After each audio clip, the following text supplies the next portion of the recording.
بسم الله إن الحمد لله نحمده ونستعينه ونستغفره ونعوذ بالله من شرور أنفسنا ومن سيئات أعمالنا من يهده الله فلا مضل له ومن يضلله فلا هادي له وأشهد أن لا إله إلا الله وحده لا شريك له وأشهد أن محمدا عبده ورسوله صلى الله عليه وعلى آله وصحبه وسلم تسليما كثيرا أما بعد.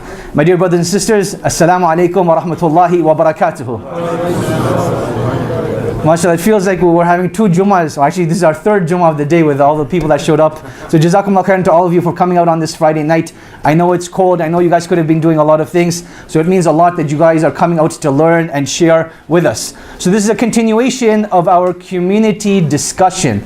So the format, as I mentioned previously, is that we have a brief presentation. And after the brief presentation, we open it up not just for questions, but for comments and feedback, and particularly your experiences in this field. Tonight's discussion is about addiction to social media and technology, and what that exactly means. So now, why exactly did I want to choose this topic? At the end of last year, of 2017, I went through like a bit of an online struggle. I'm going to leave it at that. But it was a very difficult time. It was a time where a lot of bad things were being said, where people weren't as nice as I'd expect them to be. The whole concept of Muslim brotherhood and sisterhood and akhlaq was completely out the window. And I found that it had a very profound effect upon me. There was something I took very, very personally. Now the outcome of that is, I made a conscious decision at that time that I'm actually going to cut off my time from social media. Not completely, because I know that's not going to be possible, but I'm going to minimize it as much as possible. Now what I've learned from that experience though, is that it's had a very profound effect. Not only in terms of what I'm able to do throughout the day, in terms of the barakah in my time, but also in my psychological state. Psychological state is such an important thing. That you know what's happening in our day and age is that two friends, family members, can be sitting at the same table, yet no one is talking because everyone is on the phone. We've had to come up with such games, especially amongst friends, that if you go out to dinner, everyone puts their phones in the middle, and the first person to touch their phone needs to pay for dinner. Like that's how bad the situation has gotten, right? So that's how you know how you get a free meal. That, you know, especially if you're with one of your friends, you get another friend to like call them and text them so that they're forced to pick up their phone. That's how you get a free meal. So that's why I personally wanted to discuss it. Just share my own experiences, share my own findings. And then I also thought, you know what? We need other perspectives as well, and that's something we're trying to do in this community discussion. So who would be the best person to talk about this issue? And I thought that none other than my good friend Rahamatullah Siddique over here. He's the president of Islamic Institute. He's very active in Calgary, very active with youth as well. So he does martial arts. He trains at Hope Academy on the weekends, Islamic studies and leadership, and other things as well. He's very active on social media. He actually taught me something yesterday about social media that literally blew my mind. I was like, if people knew about this, they would stop using that particular app. So hopefully he's going to be talking about that as well. Now before we formally get into the discussion, I want to share one small statistic with you. And this was shared in the Calgary Herald on January 7th, so not too long ago. Calgary Herald, January 7th, they released an article on the mental health decay of youth. And they're talking about how in the year 2017, just last year, in the Children's Hospital here in Calgary, there were 395 admissions for psychiatric help related to mental health. What does that mean exactly? What happens a lot of the times is that if your guidance counselor at school refers you to the hospital, they will send you to the hospital, you'll go to the hospital, you'll get assessed, and 9 out of 10 times usually, they're like, it's not that severe an issue, go home and we'll have a follow-up with you. However, if you get admitted into the hospital, that means something is very serious. You might be suicidal, or you have suicidal behavior, or you have eating disorders related to, you know, distress and anxiety, like anorexia and bulimia, and you know, psychological image and stuff like that. That was just in the Children's Hospital. You take the Children's Hospital away across the other hospitals in Calgary, 1,100, and this is for people under the age of 18. So amongst all the hospitals, we're looking at approximately 1,500 people that are being admitted into institutes and monitoring overnight related to mental health issues, and the primary cause in most of these cases was their usage of social media. So as you can see, it's a very important topic to talk about. So now with our guest tonight, Rahamatullah, I want to pose this question to you. Why do you feel it is such an important issue for us to talk about addiction of social media and technology? Well, assalamu alaikum everybody. First off, I want to thank you for having me tonight. I'm really looking forward to this discussion. So coming back to your question, why is it important to talk about this topic? First things first, it's a very popular thing in today's world. I don't think you can find a toddler who has not used the internet or a cell phone or an iPad at some point in their first 4 years of life.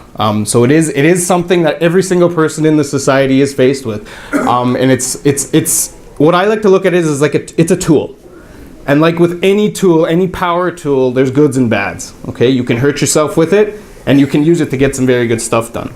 So I'm going to be talking tonight about the negatives and positives about that. But to begin with, I want to look at this whole topic from the top here and say, social media, the internet, devices, they can be used for goodness. They can be used for a lot of good things. And just some examples of that is, look at how much information is available to us. Look at how much information is available to our children. Also, when we need to get the word out about something, when we need to spread something good, of course, no bad spreading here. When we need to spread something good, the internet is a powerful tool.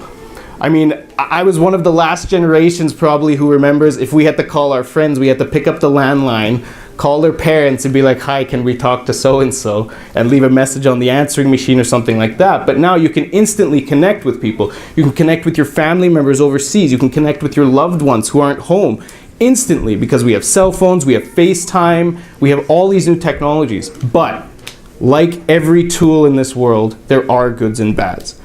So for the remaining of the night, I'm going to pass it to Navaid in a second, I want you to think of the encyclopedia for a lot of the stuff I'm talking about. Who here remembers the Britannica encyclopedia set? Probably the older generation here. Remember when we used to go pick up those published books, we used to open up that crisp page and we used to find whatever information we wanted. Now, the Britannica encyclopedia sets, or any encyclopedia for that matter, was never a scholarly source for information. It was a collection of information for us to use moving forward in our lives. The internet is the exact same way. So I'm going to leave it on that point, and I'm going to pass it back to Navaid, and I think we're going to start with the dangers of social media. We are currently living in an age that is known as the digital age, and they qualify this, that's saying around 2006, around 2007, there was a drastic change that took place, and that is what Rahamatullah is referring to, that it is the last age that possibly grew up without having to go through the internet per se. And around this time, this change that took place was in terms of the way we learn. So I want you to look at this statistic. Children that are aged 0 to 2 are now learning how to swipe on a screen more than they are learning how to walk, by 54%. So a young child, 0 to 2, is more likely to learn how to swipe on a screen, left to right and right to left, than they are able to learn to walk. And this goes even old, if you get older, from 3 to 5, you'll see that they're learning how to use this technology even better than their parents, right? Young children are learning how to code now even, and this is becoming part of their day-to-day activity. Now, for the danger aspect, a lot of us, when we talk about the dangers of the internet, we talk about being groomed by elders, we talk about being exposed to things that you don't want to look at. But we don't really talk about the psychological ramifications that this has on young people. And they've developed something, a psychological term called FOMO, which is fear of missing out. And what this has done to young children is created a sense of anxiety, where they feel that if they're disconnected from their device, they're going to miss out on the next big thing. Whether it's something that's happening amongst their famous celebrities, something that's happening in sports, something that's happening amongst their friends and peers, that they're snapping something live and they're like, oh my God, if I'm not connected right now, I'm going to miss out on this. Now, what does this do? Number one, it creates a lack of sleep. And this is why when we're talking about tips later on, then one of the number one tips after help of Allah subhanahu wa ta'ala is that you have to separate yourself from your device. Meaning at nighttime, there has to be a time where you charge your phone away from your room. Leave it on a different floor, leave it in a different room, just so that you're not distracted by it. Have you ever noticed that now before you go to bed, you actually have a much tougher time falling asleep? And this ties into a concept of blue light, that there's blue light in particular that makes it very, very difficult for you to fall asleep. And not last year, but the year before, Apple and Samsung released updates onto their phone where it takes away the blue light so that it's still safe for you to use your phone as you're falling asleep. But just think about that. The last thing you're thinking about as you're falling asleep is not Bismika Allahumma amutu wa ahya. It's, okay, what happened to the Kardashians? And then you end up getting all these like messed up dreams and you're like, hey, I wonder what this dream means. It doesn't mean anything. It's our addiction to technology and social media. So that's the first ramification that it has. Number two is in terms of the things that we're exposed to in terms of becoming happy and sad. So growing up, as we grow older at least, one of the things we will genuinely miss is getting a hug from your mother or father. And that's an experience of contact that cannot be replaced by anything. No matter what you do, there's nothing that's going to replace that. And that is why as we get older, we cherish our parents more. And if they passed away, may Allah have mercy upon them, we feel as if we're missing out on something. But what's happening in those born in this digital age, they found something completely to replace it. So referring back to this article in the Calgary Herald, it mentions that people in this digital age no longer care about physical contact. You can no longer comfort them that, hey, I will give you a hug and this will comfort you and soothe you. But what they find comfort in and soothing in now is if they get a like on a Facebook post, if someone retweets their tweet, if someone likes their picture on Instagram. And it creates a drug in the mind that is the equivalent of literally like crack and cocaine. That is the experience that is creating. So that if they're not getting access to it, they start getting withdrawal symptoms. Have you seen how powerful of a thing it is to tell your child, to punish them, hey, I'm going to take away your phone or your tablet away from you. Like, let us understand that we're punishing our children, punishing our youth by taking away these things from them, when this is something that didn't even exist in our times. It's the equivalent of telling someone now, I will take away food and water from you. In fact, they'd rather have food and water taken away. I will be patient on not having food and water, but I need my device to be connected with. Right? So that is the second element of it in terms of psychological and mental health.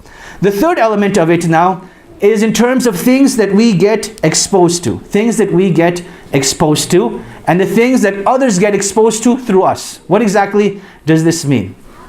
So there's this huge culture of downloading free stuff, meaning you're getting copyrighted material off the internet. Whether it be movies, whether it be TV shows, whether it be books. For those of you that have been connected recently, that book about Donald Trump has made its rounds. Like on WhatsApp, I've had it sent to me at least like 5 or 6 times. And I'm sure a lot of you have as well. But that's copyrighted material.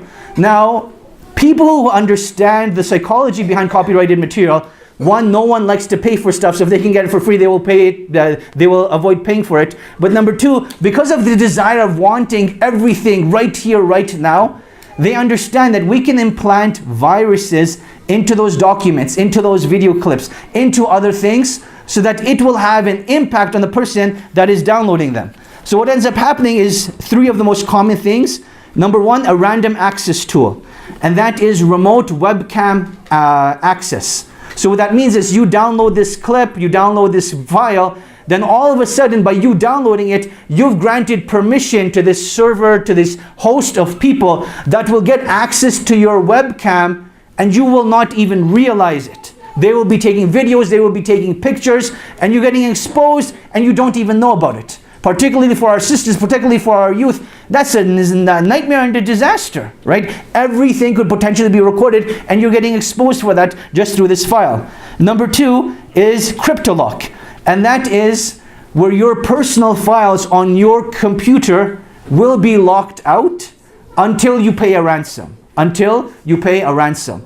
And this is serious stuff. It's not like small amounts. And they will, target rich people in particular, that if you have any money, because they're going to be able to see all of your files, all of your data, how much money you have, and they will extort you.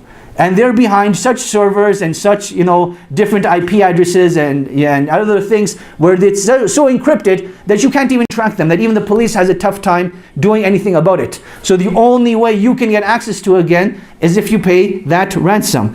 And then the third thing is the keylogger. And this is the most common one out of all of them. That it is almost on, if you have like a PC and not a Mac, you're almost guaranteed exposed to this. Because the most common virus on the PC is the keylogger, where they implant software onto your computer that logs all of your keystrokes. So when you go to your bank website and you're logging in information on that website, everything you log in is being logged into this software and is getting shared somewhere else. And this is the most common way of identity theft. The most common way of identity theft. So all the stuff that we're downloading through technology, all the stuff that we're exposing ourselves to, is in fact exposing us to more dangerous things, and we're not even realizing it. And then the last thing I want to comment on before I pass it over is the issue of just being exposed to haram things. Allah subhanahu wa ta'ala in the Quran, He gives us very clear guidelines that tell the believing men and the believing women to lower from their gaze. Meaning that as a believer, we're not meant to expose ourselves to anything and everything, but rather we need to be very, very careful of the things that we expose ourselves to. Now the unfortunate reality is that through social media and through this downloading system, we're exposing ourselves to very, very bad things. So now let's do something very, very comparative. There was that famous poem of Imam Shafi rahimahullah, where he once accidentally saw the ankle of a woman. And he complained to Al-Waqi'. He says, شَكَوْتُ إِلَى وَكِيعٍ سُوَى حِفْظِي فَأَرْشَدَنِي إِلَى تَرْكِ الْمَعَاصِي وَقَالَ لِي إِنَّ الْعِلْمَ نُورٌ وَنُورُ اللَّهِ لَا يُطَاعُ الْعَاصِي. That I complained to Waqi' of a lapse in my memory, and he guided me to leaving off sins. And he said to me, indeed, knowledge is a light of Allah subhanahu wa ta'ala, and the light of Allah is not given to someone that commits sins. And this is not even a sin. He accidentally saw the ankle of a woman. She's walking by, the wind blew, her abaya flew up, and he saw her ankle, and all of a sudden it has this impact. Now I want you to imagine a young teenager that is not married, is going through the fitna of life, and he's getting exposed to this, abnormal interaction virtually, constantly bombarded with it. And this is like the fitna of our times. Particularly, I'm going to be talking about Instagram later on.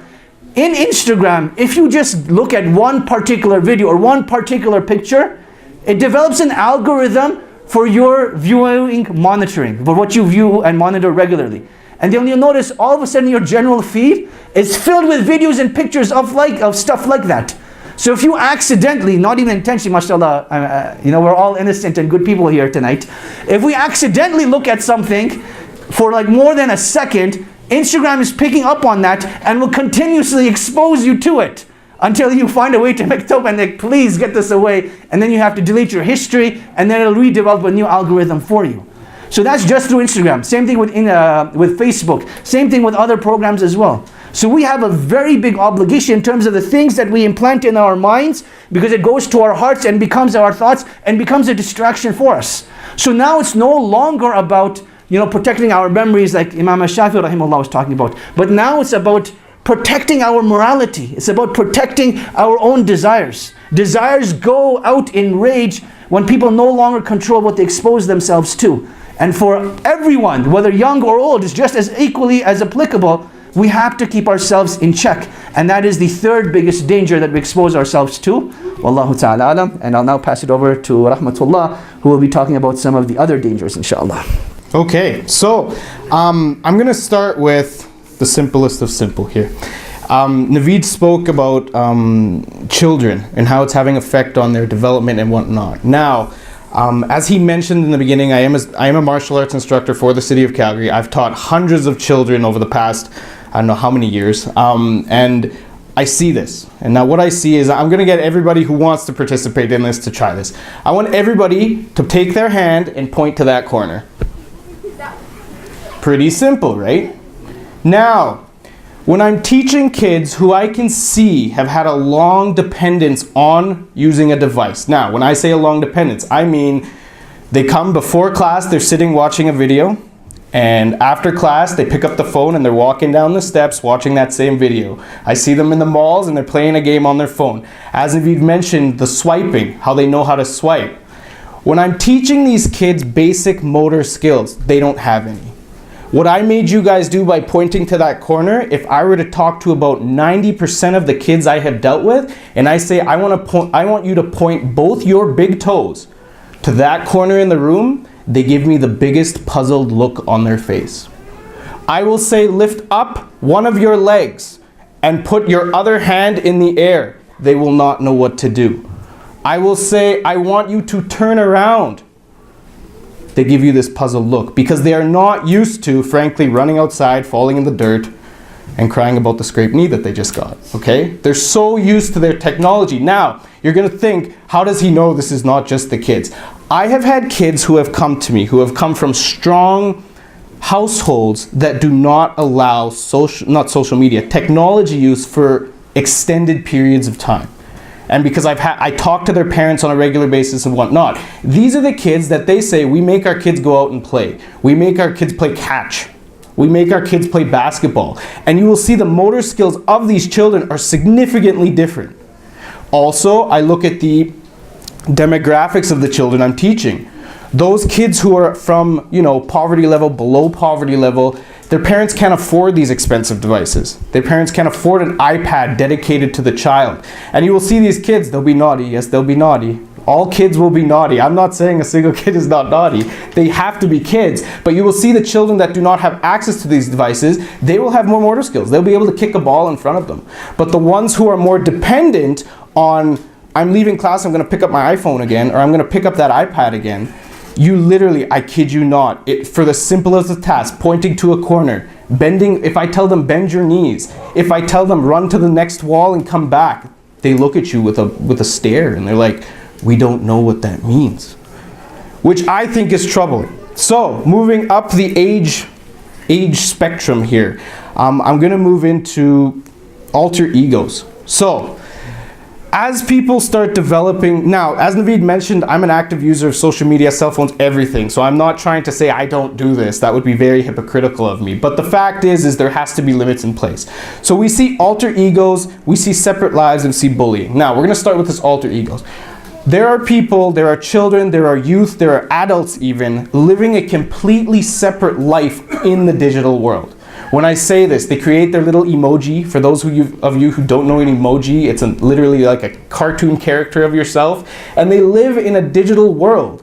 They take this cartoon and they go buy groceries with the cartoon, all from sitting on their phones. And nothing is real.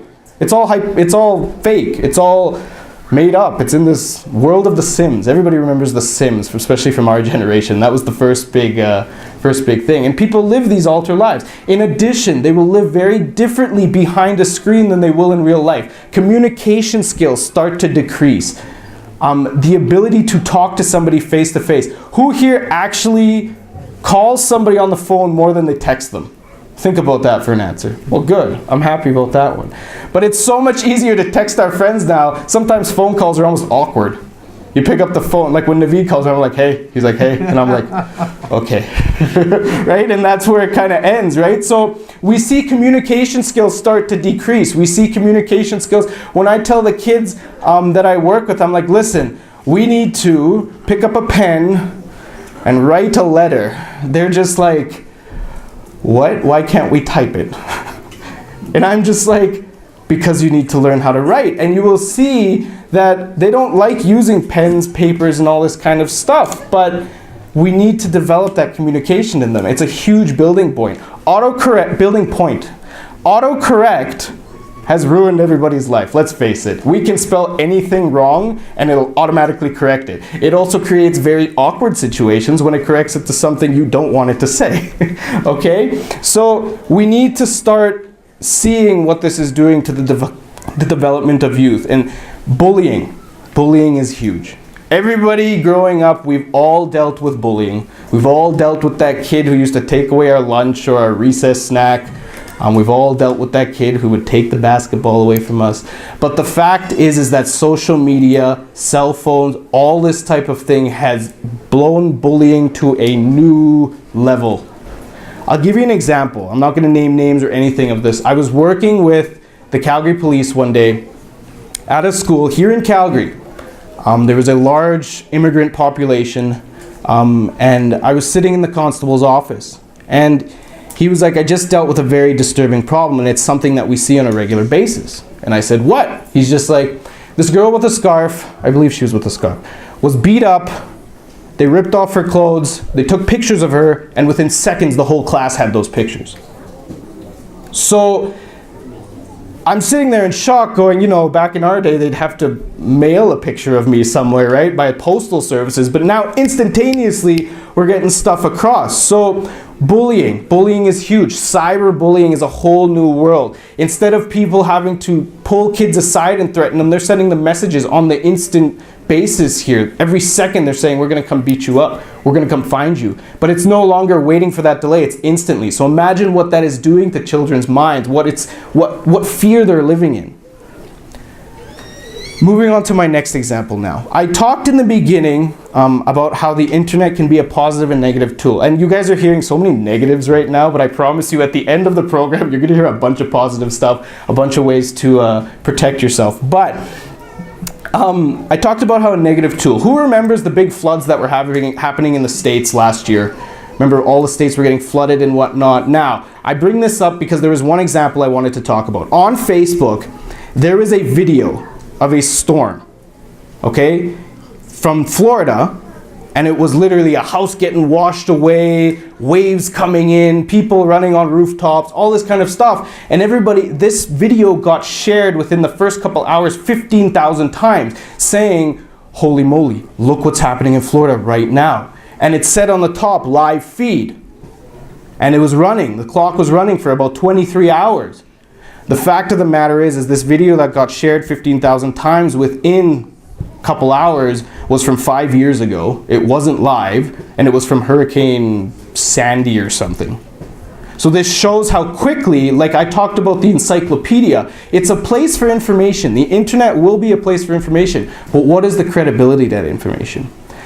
And we see this, the flood video was just a simple example, you know, saying how things can spread. Now, if we look at this from an Islamic point of view, think about how quickly something incorrect about our religion can be spread on the internet. And this happens every hour, if I'm not every 10 minutes. I have read so-called fatwas on the internet that make no sense, but the sites are built in such amazing ways that they look credible. And everybody's like, oh, it's on the internet, it must be right. When I did the counterterrorism training with National Security of Canada and the RCMP, they showed us the material that ISIS was spreading. They showed us the magazines, they showed us the online sites, and I'm telling you, it's scary how real and credible this information looks. So the internet and social media now, I'm talking mainly about the internet. Back in my day when we had dial-up internet, you know, we had to wait 15 minutes for it to connect and it took 20 minutes to load up a web page. But now all this information I'm talking about is available right here in this masjid. Within a couple seconds you can find it. So we have to look at these dangers in a very important way. And I'm going to pass it back to Navaid now, and we're going to start moving to things. One more thing I want to talk about this. He talked about blue lights. It is a big thing, and I challenge all of you to do this. For those of you who do not use the blue light filters on their phones, tonight, or maybe tomorrow, maybe the weekend, start using the blue light filters from about 8 o'clock, and you will notice a completely different sleep pattern. Blue light is destroying our ability to sleep, our ability to fall asleep, because it keeps our brain awake. And I remember back in the day with CRT TVs, those TVs that were really big for the young kids, you probably haven't seen very many of these, but they used to say, don't stand too close to the TV, your eyes will get ruined. And it was a fact because of the radiation. Now we buy VR headsets and we strap our phone this close to our face. And everybody's seen it. So, something to think about. I'm going to pass it back to Navaid now. So this is the last section on dangers before we start talking about practical advice. So here's a question for all of you. There was a survey done in the Middle East and in certain parts of Europe. What is the most popular game played by Middle Eastern young men? What do you guys think the answer was? Soccer? There was like no second. Literally, it was FIFA. FIFA was the #1 game that was played. Now you compare that into North America, and the #1 game that was played were games like Call of Duty and Halo, depending on the time that the survey was done. Now, for those of you that grew up playing Nintendo, Super Nintendo, if you remember Sega, if you remember Atari, we're really old now, right? Things have changed drastically. Where not only are you playing with members of your own household sitting next to you, but you connected to the internet, and you can play with people in different parts of the world. You will have no face-to-face interaction with, but you're competitively playing with them. Now, the good part about this is that you get exposed to different people, different cultures, you hear about different ways of life. But obviously with every good also comes with that bad. What is the bad that potentially comes out of this? I will share just one incident with you guys from the United Kingdom.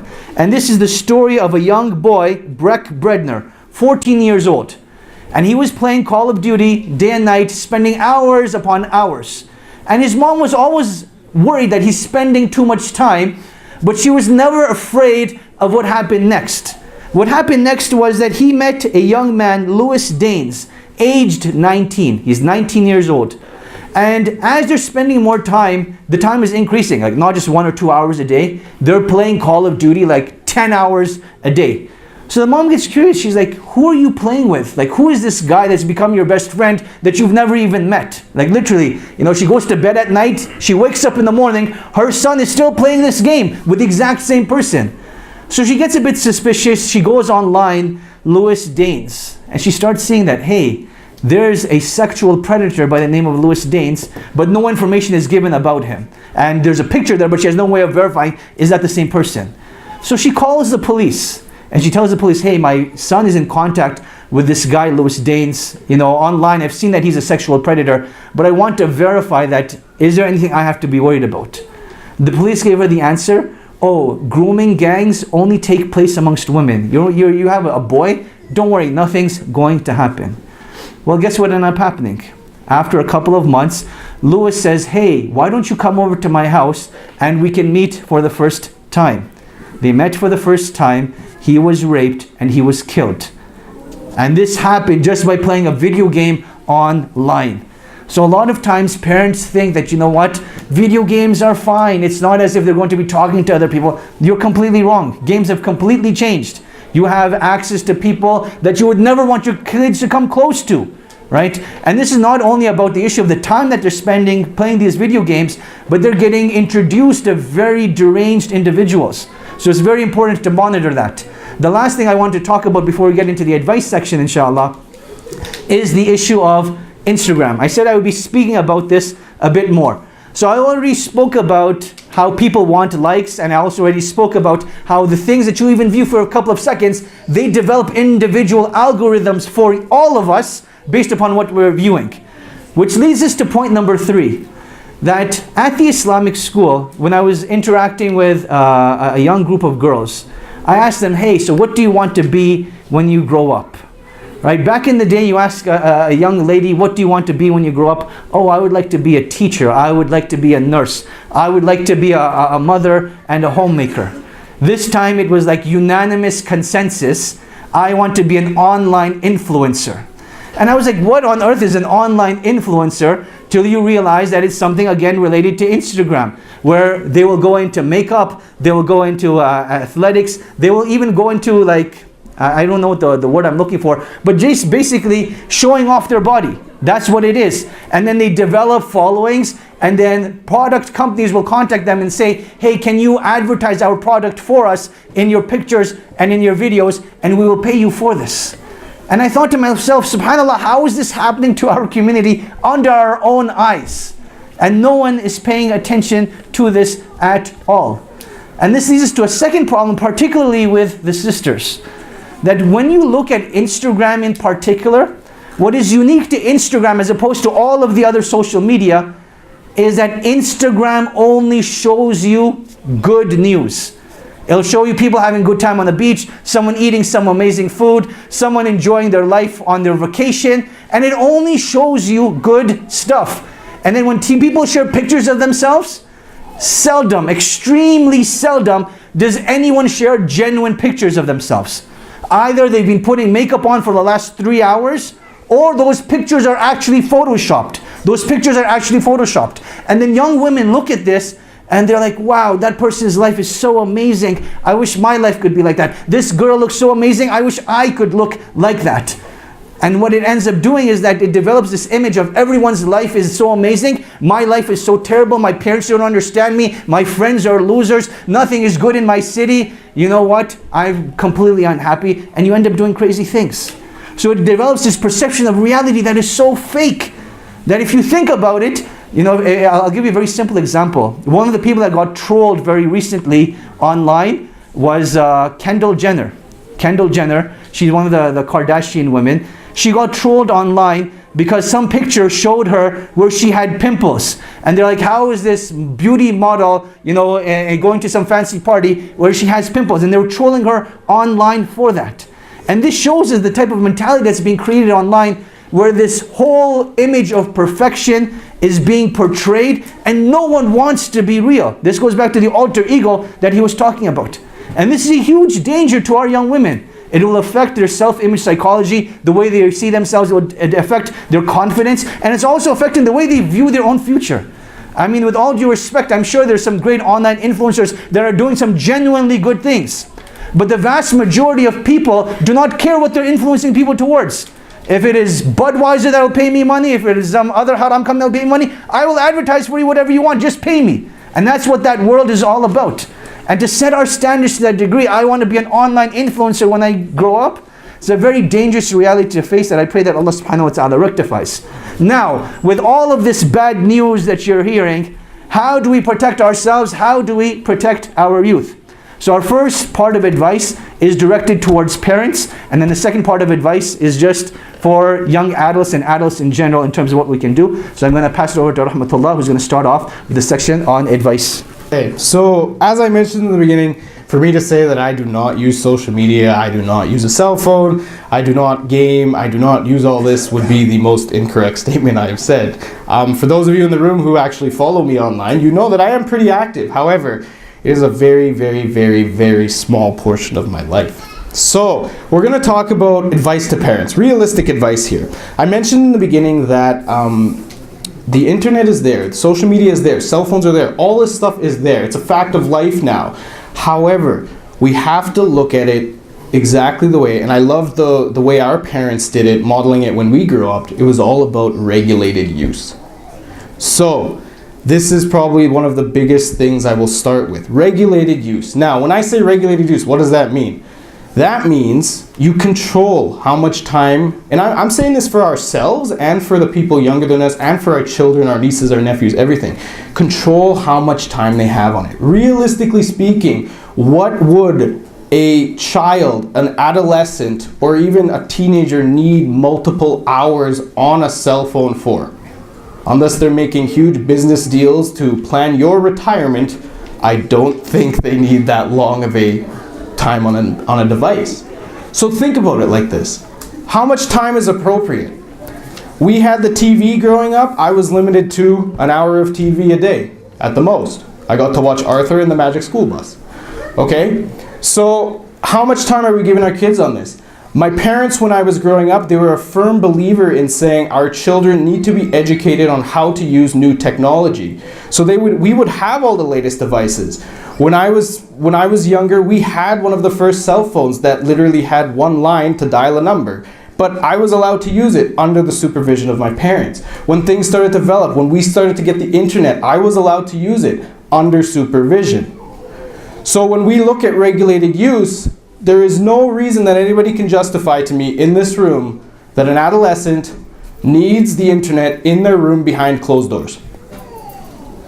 It's a fact of life. If you're telling me that my son needs a computer where he can lock his door and he's 12 years old and he can do whatever he wants on it, I'll be like, I completely disagree with that. Even high school kids, it's going to be something. Teachers, schools are introducing this stuff into the teaching programs. They have distance learning, they have online assignments, all of this. But there is no reason that we cannot say, hey, listen, son, daughter, niece, nephew, brother, sister, You can use the laptop in the family room. You need quiet? Go in the kitchen. We're sitting in the family room. But why do they need it behind closed doors? Regulate the use. Public areas for device use. Certain time limits. They can watch their favorite cartoon on YouTube. That's completely fine. But don't give them 5 hours of cartoons. And this sounds extreme, but I've seen it. I've literally seen it. People will put the TV on to keep younger people quiet for hours at a time. Limit the use for that. So always remember this. Control the use, the area of the uses, control the amount of use they have. I want you guys to be able to show your kids how to use these devices. I am not saying not how to do that. It's an important part. They need to know how to use a cell phone. They need to know how to use the internet, all this stuff. But you have to teach it to them, just like you teach them any other skill. I'm going to give you the worst example, and it's probably the most farthest example from this. Who here goes hunting? Okay, one person. But anyway, look at hunting. We use rifles. Would you give your son a rifle and say, okay, son, go do what you like with this. You can keep it in your room, underneath your bed, and here's some bullets. Right? So we teach our kids how to use these tools. We teach our kids how to use power tools, saws, all this kind of stuff. But we don't just let children have them and go away. Cell phone, internet, all this kind of stuff, same idea. There is so much they can access on the internet. We spoke about viewing things, pornography, all this type of stuff. So keep that use down. Now, second point I want to talk about is us as parents, older siblings, youth leaders, whatever you want to see us as, we need to be educated in the newest technology. And this is not always the easiest thing to do.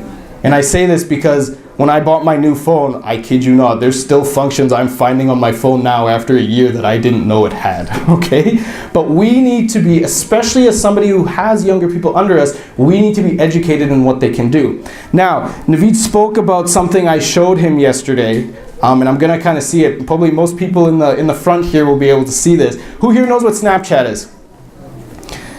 Good stuff. This is going to blow your mind.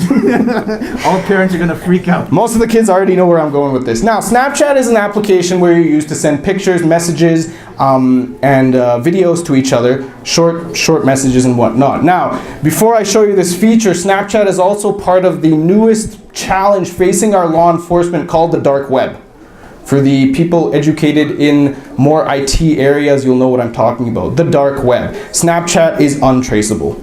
Okay, when I send a message to somebody on Snapchat, it disappears as soon as they see them. Law enforcement is having difficulty tracking those messages because they disappear. Now, Snapchat. So we have our camera view here. Okay, everybody can see sort of in the back. If we zoom out of the camera view, it brings up a map. Okay, all the youth in the room know where I'm going with this. So it brings up a map and it'll show my little emoji there sitting at the IISC, having a good time. Now, if I zoom out, for those people who haven't turned off or turned on ghost mode, it'll tell me exactly where they are. So if I go to my friend in Edmonton who's turned it on because he's at the show right now, I'll see a little emoji up in Edmonton. I zoom in, and it will literally tell me the street address he is sitting on. So how creepy is that? Okay? You no longer need to get followed. You accidentally need to leave this on and have Snapchat, and next thing you know, I know where your kid is. So, it's huge. It's something we need to think about. Comes back to my thing, we need to get educated. Navaid didn't know about this until yesterday, right? And most of you, there's so many, this is just the tip of the iceberg. So when you're giving your kids this phone, when you're giving them their iPad, look at what they're installing. Do some research for yourself. Ask other people, what do these apps mean? What is Tinder? Okay? What is Minder? Okay? This type of stuff, right? So, or what is Snapchat? What does it do? Look into these things, because if we are not educated, then how can we expect the younger generation to know that they're doing something wrong? So get involved. Get involved with your parents' life. Or not your parents' life. Get involved with your children's life. Get involved with your nieces and nephews. Let them use the technology, but regulate the use. Know what they're doing on it. Know all the fancy ways around this. Get things like antivirus programs, firewalls, parental controls on the devices. It's huge. Children will make mistakes. Adults will make mistakes. And it's our job as supervisors to help them reduce those mistakes, train them in what's right and wrong. And I'll pass it on to Navaid. And then this is going to be our last session before we open up the floor for discussion and questions, inshallah. So what I want to discuss over here, number one, again, just speaking to parents, is the importance of leading by example. As parents, one of the biggest challenges we have is telling our children, do this while I do something else. So while you're at home, don't be addicted to your phone, don't be addicted to the TV, don't be addicted to the computer. But while I'm at home, it's a completely different set of rules. I'll be sitting on the table, I'm on my phone. I'll be sitting in bed, I'm on my phone. I'll be, doing something else, I'm on my phone. You have to lead by example. And this is one of the most fundamental Islamic principles, that in order for your children to respect you, you have to lead by example. If you're doing something else and you command your children to do something else, it's not going to work. Number two, I've alluded to this before, and this is just going off what he said, but again, I'm emphasizing this again. There has to be a period of time in the day that you do not even have your device close to you. And I'll share with you what Sheikh Yahya Ibrahim does with his family. And that is at 8 p.m. every single night. I'll step up a bit back. He's put his router in his kitchen. So the router for the internet is in his kitchen. So all the radiation of all of the appliances is like built up into his kitchen now. There's no radiation anywhere else in the house.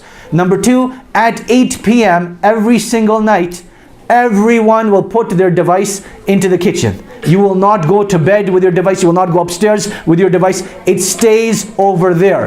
If you need to use your device for work, there's a time to do it. You need it for school, there's a time to do it. You need it to communicate with your friends, there's a time to do it. And that is when you wake up and other things are going on, but you leave it in the kitchen so that people can go to sleep at night peacefully. You're not distracted. And again, the radiation and the blue lights, these are very dangerous things to think about. Number three, I would actually suggest in your houses have a public room where everyone uses the computer, everyone uses their devices. Young children should not have access to internet or to devices by themselves, alone, in privacy. We may think that, mashallah, they're innocent, they're good. And I'm telling you, mashallah, your children are innocent and good compared to the rest of the shayateen that are out there. As bad as you think they are, trust me, these are good kids if they're here on the masjid, in the masjid on a Friday night. But the reality is there are very bad kids everywhere. And it's not about your kid per se, it's about your child interacting with them and the influence that they can have.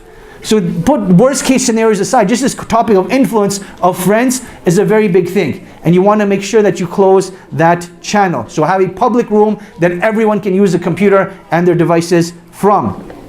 Number four, the importance of discussion and communication. I cannot emphasize this enough. Again, I give this as a very embarrassing story, but when we had the 8th and 8th location, an uncle came with his teenage son and is like, Imam, can you please have the talk with my son? And I knew what he was talking about. I didn't want to do it. But I'm like, uncle, which talk are you talking about? What should I talk to him about? And he's like, the talk.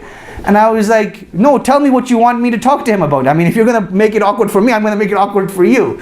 And that's how it went back for a bit. And then, we finally had the talk.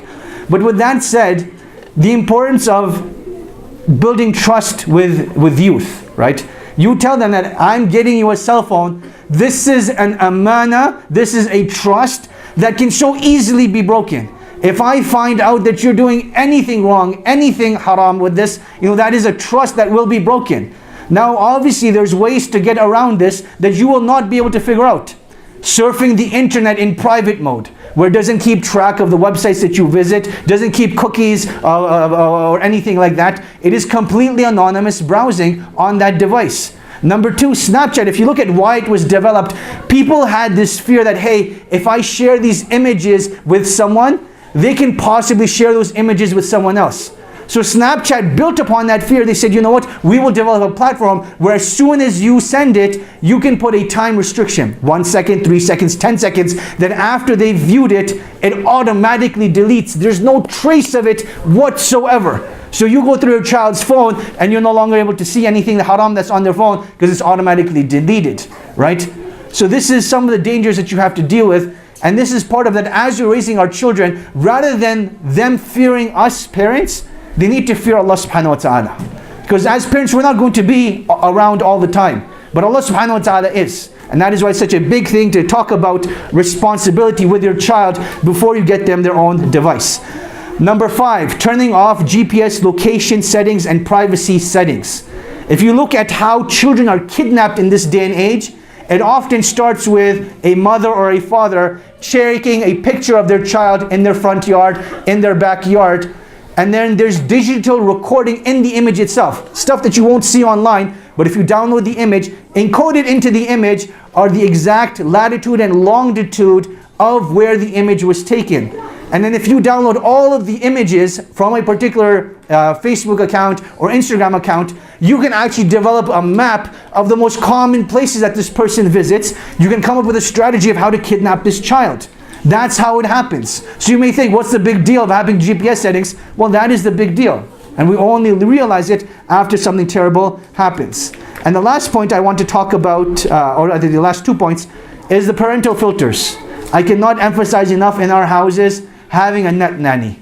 What that means is either a free software or a paid software that isn't expensive, $3-4 a month, that will filter out anything haram. On the internet, you can type in innocent words and such haram things will show up. So in order to filter that out and make sure it doesn't show up on Google, doesn't show up in search engines, you have these net nannies that young children, they shouldn't have access to certain material. And this will protect us from having that. And the last thing I want to mention, and this will be the introduction to my advice to adults as well, is about not doing something online that you wouldn't do in person. Right? Let us understand this concept. I will not do something online that I wouldn't do in person. So in terms of the way we interact with people, if you go to YouTube, the worst part about YouTube are like the battles and wars that take place. People are swearing at each other, cussing at each other, and then you look at like all the videos this person's liked, and he's like, oh, I liked this lecture, I like that lecture. And I'm like, what is the point of liking this lecture if this is what your akhlaq is? But what ends up happening is, because you're behind a screen, no one knows who I really am. I can behave any way that I want. This is a battle not between us and people. This is a battle between us and our nafs, us and shaitan, us and what we have the potential to be in goodness from what Allah subhanahu wa ta'ala expects of us. So only do online that which you're willing to do in person. Now, I want to conclude with 2 simple things. Advice to the young kids in this room, the young adolescents, the young teenagers. You may think your parents are your biggest enemy. Your parents are out to get you. They hate you because they haven't gotten you your own device. Or the fact that you have to use your device in public. Or the fact that every single night they will ask you for your device to see what you're up to. This is one of the greatest manifestations of love. You do not realize that now. But as you grow older, when you have children, I'm sure you've heard this already, you will realize the value of this.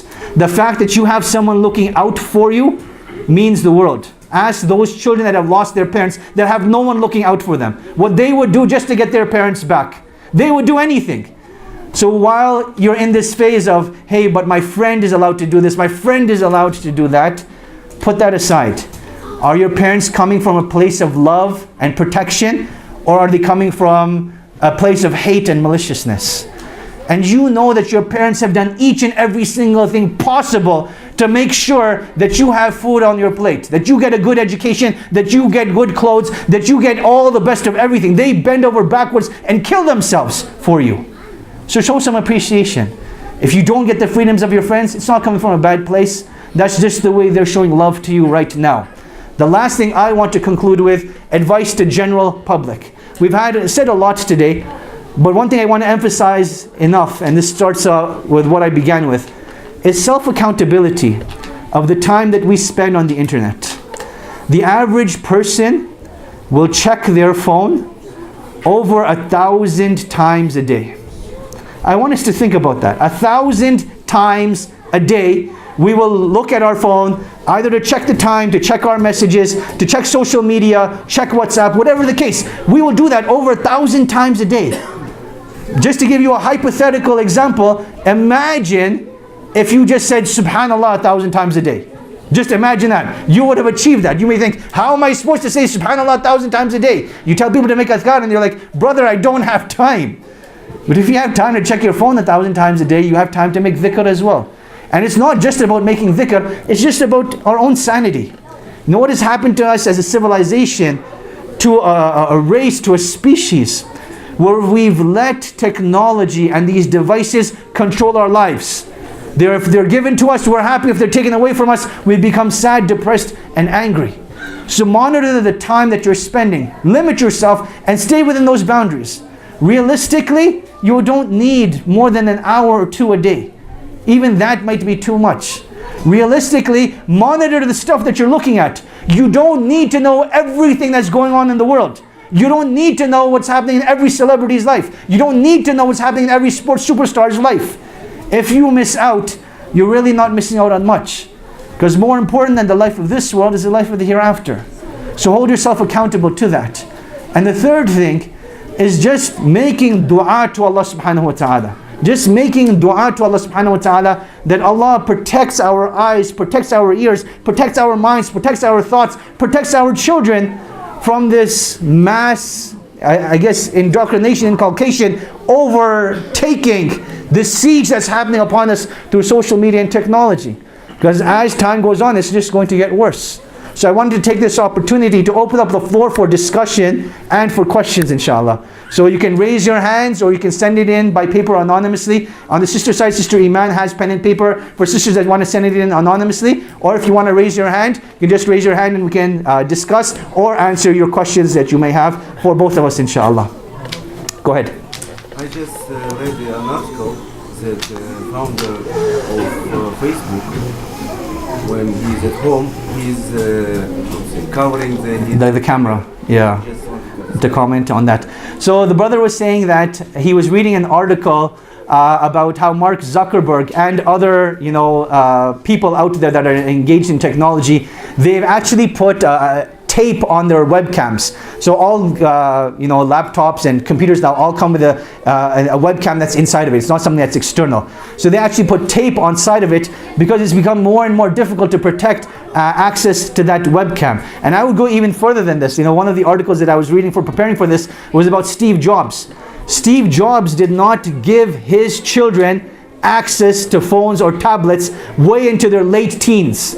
That is when they got it. As young children, they did not have access to it, right? And he wanted to make sure it stayed that way. And that is why people who are educated are making such conscious decisions. That yes, it is difficult that I have to spend more physical time with my children as opposed to the shortcut of giving them a tablet or an iPad. But these are the steps that need to be taken. So the brother's point was very valid, that they were taking tape and covering up the webcam. And this is a good practice to have in your homes. That unless you're using the webcam at that particular time, tape it up so that no one can see what is going on. Wallahu a'lam. Next question, comment. Anything from the sisters? Go ahead. Yep. So what happened to me was a big change. So I went to Africa for 2 years and a half during around 2012, right? In August I left and I came back 2014. And there was a drastic change to the school I used to went to because of the internet, and most of my friends I used to hang with in grade 2 and now in grade 4, I didn't even know who they were anymore because they were mostly talking about clothes and all that. Actually, just hold on for 1 second. Can I just ask the people in the back to keep their voices down? All the people in the back, if you please keep your voices down and let us respect one another, right? When someone's talking, we're meant to listen to what they're saying. So whatever the brother is saying, I will be repeating later on. So let us be patient, inshallah. Please continue. And as it progressively changed through many people's lives that I met in school as well, it affected them during in-class time. So we had to have a phone policy as well because many people couldn't stop going on their phone instead of doing their tasks in class or reading a book. Right. Attention to deficit disorder. Yeah, subhanAllah. So our brother was sharing with us that he moved to Africa from 2012 to 2014, and when he came back, he saw a drastic change in his fellow classmates. That just within a span of 2 years, they've drastically changed. And one of the things that he highlighted was the attention deficit disorder, where they had to implement a phone policy in the classrooms, where kids couldn't, focus long enough to what the teacher is saying, that they'd have to check their phone every couple of seconds. And again, this is one of the negative ramifications of that. Anyone else? Yeah. Assalamu alaikum, Sheikh. Wa alaikum salam. Just one personal experience from my personal life. When I came from office at 5:30 or 6 o'clock at my home, So I saw that my son is 5 years old and my daughter is 3 years old. Both of them is busy with iPhone and another one is busy with tablet or notepad. So I felt very bad that I am coming from home, office, and I want to enjoy or spend time with my children, but they are busy with the cell phone or tab. So day after day I was thinking that how I can deviate them from that situation and I can spend time with my children. So finally I found that I need to provide them something alternative, better alternative, so that they can spend time with me. So I thought that when I took my 3 years daughter on my shoulder, so I saw that she was enjoying. Then when I took my daughter on the shoulder and I was moving in the room, my 5-year son, he told me, Baba took me. Right. So he left the phone and he got into my shoulder, right? Right. So then they enjoyed so much. Every day they were waiting when dad will come. Right. My daughter thought that when my dad will took on my shoulder, right. and my 5-year son was waiting that I wanna get into the shoulder of my dad first. Right. Before my daughter. So what is the conclusion is that parents should be the best friends of their children, and they should provide to their children better alternatives so that they can deviate from these social media devices. Jazakallah khair. MashaAllah. I appreciate the fact not only that you shared, but that you raised your voice so that everyone could hear. So just to summarize, in case you didn't hear, he saw that his young children, ages 3 and 5, were spending a lot of time on social media. And then as soon as he decided, you know what, let me spend some quality time with them. Something as simple as carrying his own children on his shoulders and having good time with them, they were willing to give up their devices for the sake of spending time with their father.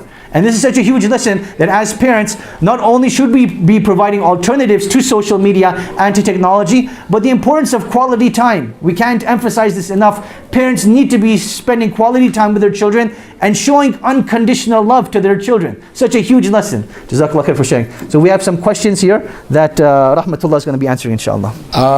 The first one was talking about actually what the brother talked about, and just an idea that we do need to touch about. So I'm going to paraphrase this a bit, but other ideas for parents to keep their children occupied other than the TV, the phone, etc., etc. Now, this is a huge point. Like the brother pointed out, like we have been talking about, use other things to keep your children occupied. People are looking at me going, well, what are examples of other things? For every single parent in this room, I want you to think about when you were a kid and you didn't have a cell phone, okay? Or you didn't have a TV or an iPad or something like that. We are busy people. We are busy adults.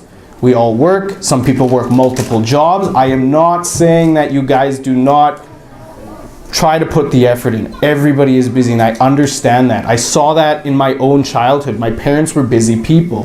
They had 3 of us to take care of. They were both working. But make bonds with your children. Try and make some time for them. And like Navaid was talking about checking your own device, and I'm not accusing anybody of doing these things, but I'm just saying, instead of checking your own device, try and go and play with your kids. I remember it would be as simple as, oh, I'm going to go take Raham outside and play catch, okay? Or teach him how to play t-ball. If you don't have time for that, give them other alternatives. Who remembers what a puzzle is? A puzzle is quite fun, okay? Give your kids puzzles. Give your kids other activities to do in the house. Put them in sports. Sports is a huge thing. If you cannot afford to put them in programs, paid for programs, find other alternatives. But make it so that they have so much other things to do with their time. Get a basketball net and put it in your backyard. Let them go outside and play. There is so many alternatives rather than to put them in front of the TV, or in front of the phone, or in front of the iPad. For the younger children, they are going to need a little bit more attention. But if they have older siblings, try and get the siblings to bond to each other, because that's a hard thing to do. Everybody has sibling rivalries. But as kids, try and make them. Try as a parent to spend more time with your kids, to get involved with them, get involved in their lives, talk to them, because you want them, as they get older, to be your friend. They are not going to tell you anything if they are not your friend. Talk to them. and I hope that answered the question. So get them involved in other activities.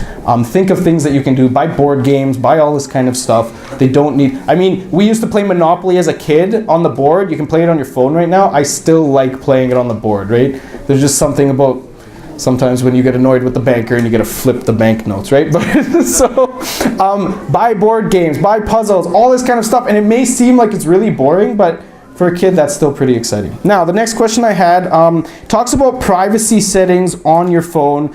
So basically it says, does it make a difference if your accounts are on private so that nobody has access to that kind of stuff? Yes, it does, okay? These safeguards are put into place for a reason. It does make a difference. However, I say this with caution. Remember that every firewall, every password can be hacked. So as soon as you've uploaded something, don't think that it's 100% guaranteed that this is going to be safe. I'll give you an example. When Facebook and Instagram first came out, I was one of the first users on there. And that made me really sounded dated there. But anyway, so I was one of the first users on there. And Instagram used to have a glitch where all of a sudden, for about 20 minutes, everybody's profile used to become private at some point in the year. Or not private, public at some point in the year. So people who had private accounts, I'd randomly log on and be like, oh, they're public now? That's really weird. And this was a glitch in the system. So yes, privacy settings are there. Firewalls are there. Antivirus services are there. For those of us who know what Norton antivirus is, Norton was famous in the 90s for releasing their own viruses to go against their own program that would affect people who didn't sign the term contract right away. And we used to see this when I used to work in IT, that if I didn't get my clients to sign up for Norton right away, their computer would slow down as soon as the subscription's finished. So remember that things are on the digital world and they are accessible. Passwords can be broken. All that kind of stuff. That's the last one. That's the last one. Can you explain more about blue light and radiation, and is there ways to turn it off? Okay, so yes, I can. I'm not going to get into the physics of radiation because I am not a physicist. But blue light and radiation, basically, so when we touched about this, I'm going to start with blue light. Blue light is, it comes from LEDs, okay? And I could be wrong about this, but most of our phones, you know, have LEDs, LED screens, all this kind of stuff. And it's literally the blue colored light in the screen. Because we have such high definition displays now, and we have such radiant colors in our screen, every screen is emitting blue light. This is similar to the studies that was done for when fluorescent lights came out, and they were worried about the blue color from fluorescent lights affecting people's eyes, and also the reflections off of whiteboards reflecting people's eyes. It's the same idea except amplified. So when we talk about blue light, every phone now, every computer even has what's called a blue light filter. You can even buy prescription glasses that have blue light filters in them for people who are sitting at an office more than 2 hours a day, for people who basically work on a computer. So it is important to say that if you're using many devices with blue light, if you're in this environment, you have to use the safeguards in place. So the blue light filter, what it'll do is it'll allow your brain to start shutting down. It'll allow you to fall asleep. And like I said, this weekend, try it. If you have a phone, if you have a computer, and you probably, lots of people probably use them, you know, well, Netflix. Everybody watches Netflix. I do watch Netflix. Okay, YouTube. I thought you said YouTube, sorry. So all this kind of stuff, turn the blue light filter on earlier on in the night and watch how much quicker you'll fall asleep. Now for those of you who are blessed with a wonderful sleep pattern, may Allah keep that with you.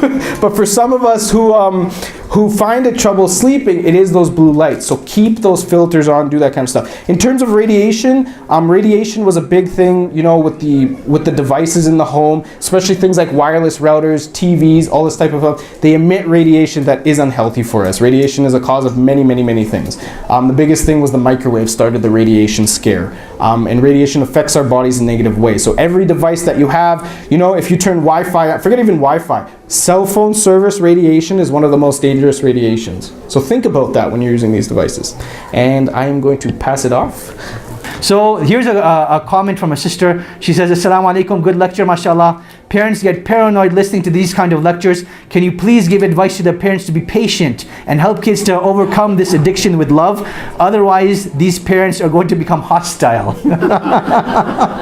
So I was really surprised it came from a parent and not from a sister that seems older rather than a young child. But that's true. You win hearts with love, you win minds with love, and you just change small actions or immediate actions with fear. So you intimidate someone, they'll stop for that given moment, but later on they're going to go back and change to what they were before. But if you can use love and kindness and mercy as an approach, this is like long-term a change, just behavioral change that takes place. So parents need to understand that behavioral change will only take place through love and mercy. A sister is asking that when she tries to restrict her children's usage of social media or phone or tablets, they call her the worst parent and they call her a dictator. What would you advise with that? And I spoke about this towards the end of the lecture, that children need to understand that their parents are coming from a very good place. That they love you, they want what is best for you, and that is why you're doing it, right? As a young toddler, you wanted to touch the stove and burn your hand. And your parents had to pull you back from it because they're trying to protect you. Now, you just don't see the danger in this technology, and that is why you think that they're preventing you from something good, from something that you enjoy. But the challenge over here is, why is technology causing you so much pain? Just ask yourself that question, that when you're deprived of it, why is it causing you pain? And this is a moment of reflection, that if it is causing you pain, perhaps you're doing something wrong. Perhaps you need to limit yourself. Perhaps you need to limit yourself with it. Then the last comment, or one of the last comments the sister makes, is that a lot of parents are not knowledgeable about the apps that were spoken about. Is it possible for the masjid to organize a course or a seminar to educate parents about these apps and how to prevent usage or overusage of these apps or being exposed to them, and how to set up filters? And inshallah, that is one of the ideas that we do have, that we are planning on having a family conference sometime soon, and inshallah we will try to make sure that that is one of the topics that is discussed. The last thing that we will discuss right now, what are some ways for teens to stay accountable for their actions with the help of their parents without it becoming a source of conflict? And I think we sort of alluded to this before, that understand where the parents are coming from. And for children, we will always say that our parents don't trust us enough. Why don't you trust me? Why don't you think I'm responsible? Well, part of being mature and part of showing maturity is showing self-accountability. That if you do something wrong, you hold yourself accountable. And before you do something wrong, you hold yourself accountable to make sure it doesn't happen. And that is how trust is built. But I would also add to this that one of the things that we did here at the IISC is to hire a youth coordinator, Sheikh Ali Nasir. I don't think he's here tonight, but mashallah, tabarakallah, he's a great asset to this community, and he does a great job mentoring these teens. So if you have a young teenage boy, young teenage girl, get them involved with these programs. Let them get mentored by qualified people that will give them direction Islamically and can be a big brother for them, like Sheikh Ali Nasir. So that's something to get involved in. You can send in an email to info@iisc.ca for more information on that. With that having been said, the last thing I want to talk about is next week's halaqah, which is the last of the community discussions. And I believe that it is perhaps one of the more important ones that we're doing, which is called the role of women in the Muslim community. The role of women in the Muslim community. We will be having myself and a panel of sisters that will be talking about these topics. So we encourage the brothers to come and listen, and likewise we encourage the sisters to come and participate as well. This is your opportunity to give feedback, inshallah. So jazakumullah khairan to everyone for coming out tonight. May Allah subhanahu wa ta'ala bless you and your families. Drive home safe. Subhanakallahumma bihamdik ashhadu an la ilaha illa ant astaghfiruka wa atubu ilayk.